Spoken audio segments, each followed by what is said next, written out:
C'est le film de ce début d'année. Dans Tirailleurs, Omar Sy joue le rôle d'un père de famille sénégalais qui s'engage dans l'armée française pour rejoindre son fils enrôlé de force lors de la Première Guerre mondiale. Et c'est une histoire sensible car elle revient sur la mobilisation des tirailleurs africains durant la Première Guerre mondiale. Mais au fait, qui étaient au juste ces tirailleurs sénégalais? Ont-ils été la chair à canon de la France comme certains l'ont dit? Ont-ils été oubliés après la guerre?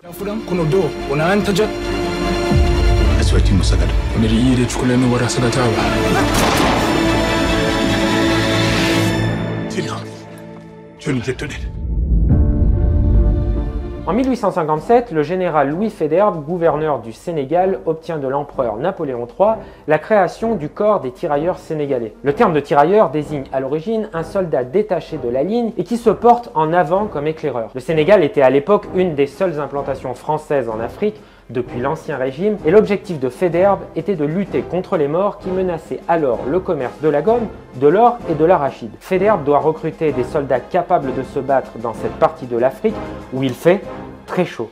Mais vraiment très chaud. Un climat qui fait souffrir les militaires français. Beaucoup de soldats sont séduits par le recrutement en raison de la solde, environ 50 francs, une somme énorme dans une région qui connaît des famines. Et ces soldats deviennent alors l'instrument privilégié de la colonisation française en Afrique, qui permettra aussi de recruter d'autres soldats dans les territoires alentours à partir des années 1880. En 1910, dans un livre intitulé La Force Noire, le lieutenant-colonel Charles Mangin vante les qualités militaires des tirailleurs africains et plaide pour leur recrutement massif face au manque d'effectifs dans l'armée française. Les tirailleurs ont-ils été enrôlés de force dans la Grande Guerre? Jusqu'en 1914, tous les tirailleurs africains sont des volontaires. Lorsque la Première Guerre mondiale est enclenchée, la France décrète la mobilisation générale et l'état-major français a besoin d'augmenter les effectifs des tirailleurs africains face aux armées allemandes en France. Et c'est là qu'un point sensible apparaît. Au début du film Tirailleurs, dans une scène d'une grande violence, un soldat français blanc à cheval rattrape un homme noir qui s'enfuit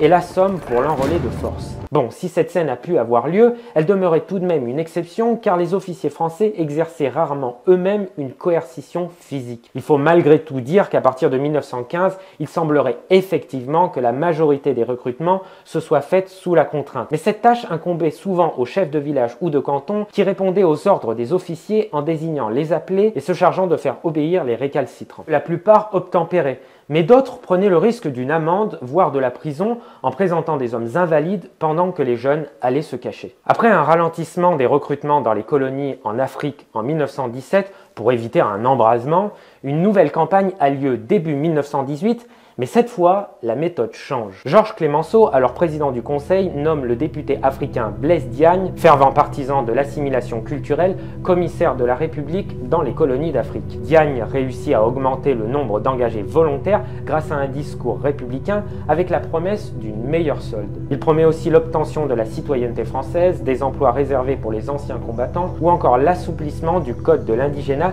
qui était un régime judiciaire d'exception pour les populations autochtones. Et ces promesses n'ont pas toutes été tenues. Les tirailleurs africains ont-ils été la chair à canon de la France? Entre 165 et 180 000 soldats venus d'Afrique noire, dont des coloniaux d'origine européenne, ont été enrôlés pendant la Grande Guerre. Plus des 2 tiers ont servi en France ou dans l'armée d'Orient, soit au combat, soit à l'arrière. Dans Tirailleurs, Bakary Diallo, le personnage joué par Omar Sy et son fils Tierno, semblent envoyés très vite au front en Europe sans véritable formation militaire, ce qui peut donner l'impression que les tirailleurs étaient sacrifiés. Or, aucun soldat n'est envoyé au front sans formation et l'encadrement se fait en Afrique, mais aussi dans le sud de la France, notamment près de Fréjus. Les tirailleurs africains combattent lors de plusieurs batailles décisives, notamment en 1916 dans la Somme ou à Verdun, où les tirailleurs sénégalais et somalis jouent un rôle crucial dans la conquête du célèbre fort de Douaumont. Beaucoup de régiments sont mixtes où des noirs et des blancs sont mélangés, ce que le film montre peu. Environ 30 000 tirailleurs sénégalais sont morts au combat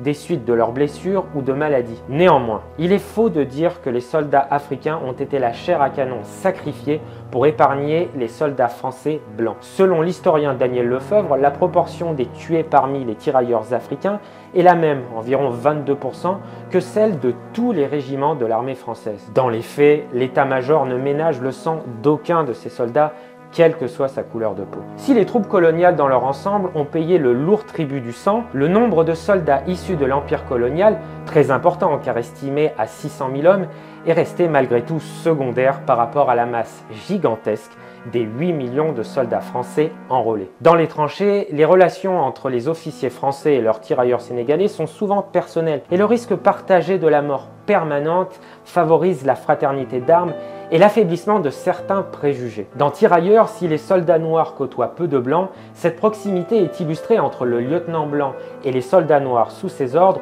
dont la relation est empreinte de respect. À l'époque, la propagande de guerre française met aussi en avant les tirailleurs sénégalais et vante leur vaillance, présentée comme un gage de puissance nationale. De son côté, la population française, dans sa quasi-totalité, voit des Noirs pour la première fois et leur fait globalement bon accueil. Les soldats africains peuvent s'asseoir à la terrasse d'un café, être servis par un blanc, ou encore se rendre à la plage au milieu des baigneurs sans faire scandale. Une situation beaucoup plus enviable que celle des soldats noirs américains soumis à la ségrégation raciale à l'époque et dont certains préféreront combattre dans les régiments français mixtes. Les généraux français reçoivent même des notes de l'état-major américain se plaignant que des femmes françaises fréquentent des soldats américains noirs en permission ou encore que des officiers français fassent des visites de courtoisie à leurs homologues noirs américains. Le sacrifice des soldats africains a-t-il été oublié par la France? Avec ce film, Omar Sy dit vouloir rendre hommage à ces soldats et rappeler les choses qui avaient été oubliées. Et c'est réussi, il rend en effet un hommage poignant au courage des tirailleurs sénégalais. Mais leur mémoire n'a en revanche jamais cessé d'être honorée par l'armée française. En 1924, un monument aux héros de l'armée noire d'Afrique